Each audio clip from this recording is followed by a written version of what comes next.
আমরা আমাদের 3 নম্বর ব্যাচে যে বাচ্চাগুলো বের করছিলাম, আমরা বোর্ডিং যখন করছিলাম তখন আমাদের একটু ভুল হয়ে গেছিল। ভুলের কারণে আমাদের এক রাত্রে প্রায় 200 পিস বাচ্চা 200-250 পিস বাচ্চা মারা গেছে এক রাত্রে।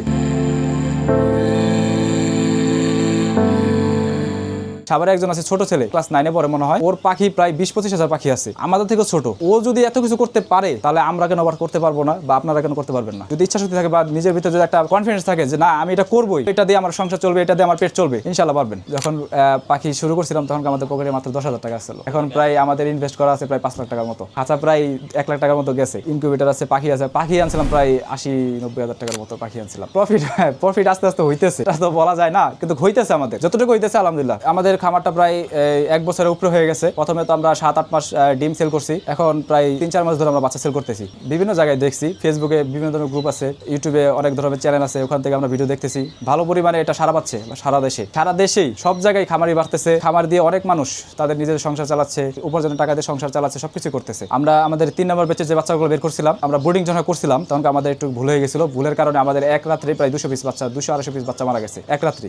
তারপর আমরা মনে করেন ভেঙে পড়ি নাই, আমরা এটার ভিতরে লাইগা আছি। না ভাই, এটা আমাদের রক্তে মিশে গেছে ভাই, এটা আমাদের রক্তে মিশে গেছে। কিন্তু এটা আমরা কখনোই আমরা বলবো না যে এটা ছাড়বো। যদি আল্লাহ যদি ওরকম দেয় তাহলে তো এটা ছাড়তেই হবে। আশা করি এটা আমাদের পুরো রক্তে মিশে গেছে, আমরা এটা ছাড়বো না, কখনোই না। এখনো সকাল 8টা বাজে দোকানে যাই, দুপুরে আসি, আবার সন্ধ্যা যাই, রাতের 1টা 2টা বা 12টা 1টা বাজে আসি। তারই পাশে আমি এখানে খামার দেখতেছি। আমাদের বড় পাখি যে হয় ওটার কিন্তু 3 বেলা খাবার দিলে অত বেশি যত্ন নিতে হয় না। 3 বেলা খাবার পানি দিলেই না, 3 বেলা খাবার পানি দিবেন, ডিম পারবে, ডিম উঠাবেন, ডিম বাজার বিক্রি করবেন, শেষ। যখন ছোট বাচ্চা বের হয় ওটার একটা আলাদা একটা কেয়ার করতে হয়, আলাদা একটা যত্ন নিতে হয়। সারাদিন আমি যে দোকানে থাকি, দোকানে থাকার পর আমি এত কিছু করতেছি, ইনশাল্লাহ আমার থেকে যারা পাখি নিতেছে বা নিবে, আশা করতেছি ইনশাল্লাহ তারাও বড় কিছু করতে পারবে। আমরা প্রথমে এটা জাপানিতে শুরু করছিলাম, জাপানিতে শুরু করতে করতে এখন আমাদের ইউরোপিয়ান হোয়াইট জায়ান্ট কটনিক্স আছে, আমাদের কিং কোয়েল আছে, আস্তে আস্তে গ্রো করতেছি। শুরুতে আমার 900 পিস আমাদের ডিমের আজকে পাখি আসছিল, 900 পিস আমাদের রিজেক্ট হয়ে যাওয়ায় আমরা সেল করে দিয়েছি। ওখান থেকে যে ডিমগুলো আসছিল ওই ডিম দিয়ে আমরা বাচ্চা ফুটাইছি। বাচ্চা ফুটের পর এখন মাশাআল্লাহ আমাদের খামারে এখন এখানে 700 পিস বাচ্চা বুডিং হইতেছে, নিচে 700 পিস আছে। আজকে হচ্ছে 2 তারিখ, আজকে আমাদের নতুন বাচ্চা বের হইছে। আবার 5 তারিখ আছে, 5 তারিখ আমাদের হ্যাচিং রেট আছে একটা, ওই 5 তারিখে আমাদের একটা বাচ্চা বের হওয়ার কথা আছে আর কি। শুরুতে ভাই আমরা ডিমের জন্য তৈরি করছি মুরগি পাখি, আলহামদুলিল্লাহ ডিম ভালো বিক্রি করতে পারছি। ওখান থেকে আমরা যে লাভটা করছি, ভালোই লাভ করছি, বলবো না খারাপ লাভ করছি। অসংখ্য এখন খামারি বাড়ছে, অসংখ্য খামারি। আপনি আমাদের একটা ভিডিও করে আগে নিয়েছিলেন, অনেকজনে কমেন্ট করছিল আমাদের ভিডিওতে, অনেক খারাপ কমেন্ট করছিল যে আমরা চাপাবাজি করি, আমরা এই করি, আমরা সেই করি, অনেক কথাই বলছিল। ভাই আসলে তো আমরা খামারি, আমরা এখানে কষ্ট করি, কষ্টের বিনিময়ে আমাদের যে উপার্জনটা হয় ওটা দিয়ে কিন্তু আমাদের সংসার চলে। আমরা মিথ্যা কথা কিসের জন্য বলবো? আমাদের যেটা হইতেছে আমরা সেটাই বলতেছি ভিডিওর মাধ্যমে। বিভিন্ন জায়গা থেকে লোক আসতেছে, আইসা পাখি নিয়ে যাচ্ছে, ডিম নিয়ে যাচ্ছে। আপনার যদি বিশ্বাস না হয় আপনি আসেন, আমাদেরকে পাখি নিতে হবে না, আমাদের কাছ থেকে কোনো পাখি নিতে হবে না। আপনি আসেন, আইসা আমাদের খামারে ভিজিট করে যান, যত ধরনের আমাদের পরামর্শ লাগে সব আমরা দিতে রাজি আছি। শুরুতে যে পাখিগুলো আমরা আনছিলাম ভালোই লাভ হয়েছিল। আমরা তো আগে ডিমের জন্য শুরু করছিলাম, ডিম থেকে ভালোই প্রফিট করতাম। পরে আস্তে আস্তে ভাবলাম যে আমাদের একটা ইনকিউবেটর কিনা দরকার। আমরা যেহেতু ভালো একটা পর্যায়ে যেতে পারতেছি সেহেতু আমরা এখন বাচ্চা ফুটাইতেছি। আস্তে আস্তে আমাদের বিভিন্ন জায়গা থেকে আমাদের কাছ থেকে লোক আসতেছে, আইসা পাখি নিয়ে যেতেছে। আজকেও আসার কথা, আজকেও 2-3 দিন আসার কথা, কালকে আসবে, আইসা আমাদের পাখিগুলো নিয়ে যাবে। পাখিগুলো ফুটাচ্ছি বা বাচ্চা ফুটাচ্ছি, এগুলো কিন্তু কেউ জানতেছে না যে আমি এখানে বাচ্চা ফুটাচ্ছি বা কি করতেছি। আমাদের ফেসবুক পেজ আছে, আমাদের ইউটিউব চ্যানেল আছে, ওখান থেকেই ভালো সারা পাচ্ছি। নানা ধরনের মানুষ, বিভিন্ন জায়গার মানুষ অর্ডার দিতেছে, আইসা নিয়ে দিতেছে। কিন্তু আমরা একটা জিনিস আমি করতে পারতেছি না, আমরা ডেলিভারি দিতে পারতেছি না। নাহলে আমরা যদি ডেলিভারি দিতে পারতাম তাহলে আমরা আরো অধিক পরিমাণে পাখি আমরা বিক্রি করতে পারতাম। কিন্তু আমাদের একটাই কথা যে আপনারা খামারে আসবেন, আপনারা বাচ্চা দেখবেন, আপনাদের যদি বাচ্চা পছন্দ হয় আপনারা নিজের হাতে বাইসা আপনারা নিয়ে যাবেন।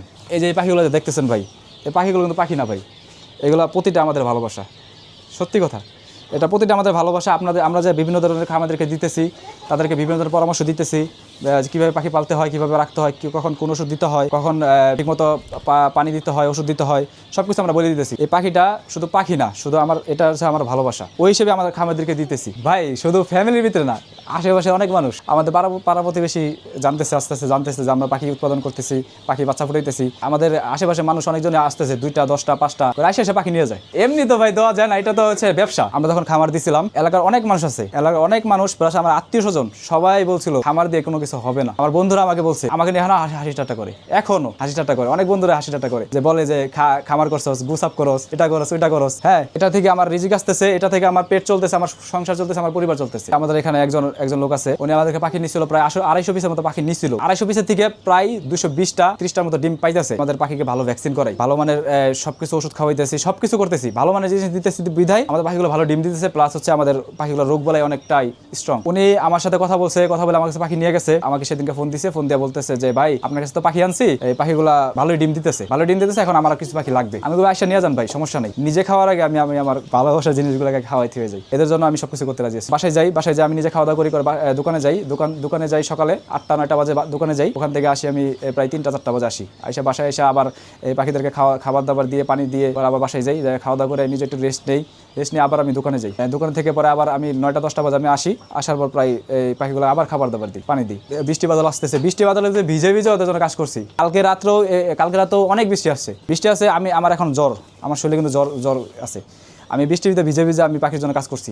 এগুলো হচ্ছে আমাদের ইউরোপিয়ান হোয়াইট জায়ান্ট কটনিক্স বাচ্চা। জিরো বাচ্চা হচ্ছে 100 টাকা থেকে 120 টাকা পর্যন্ত বিক্রি করতেছে, আর আমরা দিচ্ছি এটা শুধুমাত্র 80 টাকা মতো জিরো বাচ্চা। আর এটা ডিম সবাই বিক্রি করতেছে হচ্ছে 50 টাকা করে, আমরা বিক্রি করতেছি হচ্ছে আপনার 30 টাকা করে পিস।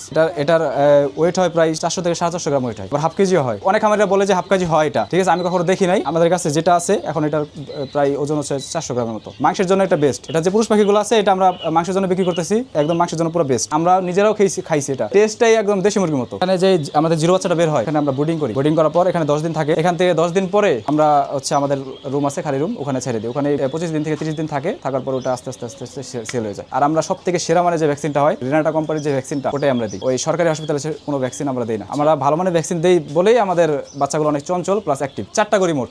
একটা হচ্ছে রানীক্ষেত্রে ভ্যাকসিন করি 7 দিন বয়সে, গাম্বুরের ভ্যাকসিন করি 12 থেকে 13 দিন বয়সে, ঠান্ডার কোর্সটা করাই যখন 15 দিন 16 দিন বয়স হয় তখন একটা ঠান্ডার কোর্স করাই দিই। 30 দিন বয়সে যখন হয় কৃমি ডোজটা করাই দিই। আবার 35 দিন 36 দিন বয়স হলে আবার একটা ভ্যাকসিন করাই দিই, রানীক্ষেতের নর্মাল ভ্যাকসিন যেটা রানীক্ষেতের হয় ওটা আমরা করি। আর আরেকটা ভ্যাকসিন করাই শেষে, ওটাও গাম্বুরের ভ্যাকসিন। কখনো লস খাবো, কখনো লাভ হবে, কখনো লস হবে, সবকিছু নিয়ে আলহামদুলিল্লাহ।